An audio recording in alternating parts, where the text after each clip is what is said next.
shows that almost about 5 out of 10 local businesses stop shop within the first 7 years of starting.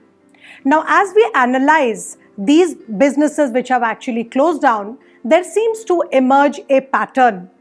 And let me talk to you about one of the big mistakes that these companies have actually made in order for them to be not able to withstand the test of time. The first reason that comes up is the founders have based this company or this organization only for the purpose of earning money. So this is something that we call as a lifestyle business, right? Their only mission was to earn money, make revenues, and the result is that they do make revenues. Now, in my opinion, revenues are great, sales is good, profit is great, but then a company should not be formed only with the purpose of earning money and more money. So what goes wrong? What really happens is that the lifestyle-based business, the founders start making money and doing business, they start taking up unrelated assignments. Quickly, they get some job, they do some work, but then they dilute their effort on the core business. So what's wrong in having these short-term benefits or short-term gains? Nothing wrong. What happens is they do not know where this company is heading towards. There is no larger vision. There is no mission for their business. Vis-a-vis, when you compare that with a business which is started with a clear vision, a purpose and mission, these companies tend to withstand the test of time. So let me take you through each term one by one.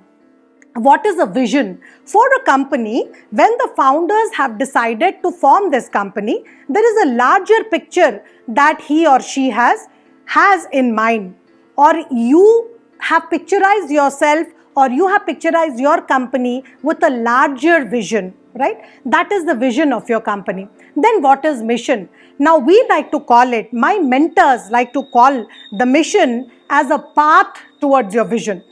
So the mission will tell you exactly what to do so that you can reach this large vision. More importantly, a mission will tell you what not to do so that you don't get swayed. This is extremely important. The example I gave you earlier about the lifestyle-based companies is that they get swayed by other avenues. They get swayed by other opportunities and they do not realize that on the long run, this work is not going to help them actually. Let's talk about purpose. Now, me as a local business owner or me as a small business owner, my purpose is as important as the company's purpose. It is the why behind my business. The purpose is the why behind I started this company on my own, right? So now relate your business. Are you into the lifestyle-based business or are you into a vision, mission and purpose-based business? Another problem that happens in the lifestyle segment, in the lifestyle businesses, there is immediate profit. Now the founders, for them, their purpose is met. My purpose was to get some money, quick money, and I'm happy with that. So with this profit, I will immediately live my life. I will immediately take it for my purpose, for using for myself, my family. I will buy the big car, I will buy the new villa. All this is good. But very rarely the lifestyle businesses take out the part of a profit and create a business plan for the company. The company is sidelined. The founders' interests are protected. In lieu of that, what happens is it goes for a very short time and suddenly the business owner finds himself to be derailed from his track. Now, think about large businesses such as the Taj Group of Hotel or let's say the Amul, the Dairy King in India, Amul. Do you think that the entire effort of these businesses from the day one was only to make money? No. Their product, their services, their target customers, their delivery ways, everything has a common thread. And that thread is a vision of the company. That is the purpose that the founders have started with.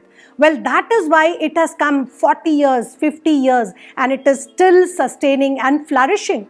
Where there are other competitors who are failing to recreate what a Taj has done, it is flourishing, right? So, my dear friends, if you are a local business owner, if you're a small business owner, we will recommend you to start it very sturdy. Start it with a vision. Identify the purpose of this company. Visualize 100 years down the line, not even 10 years. I personally do not even say that you should have a 10 years vision. I say that you should visualize this company 100 years down the line. And where you picture your company, please form your vision, your mission, your target customers, your marketing communication, align everything to your final vision. So, my dear friends, this is where I would want you to rethink. Take a deep breath, understand your business, see if you have already found a purpose. If not, it's not too late. There are methods available, there are coaches, mentors available with you, near you.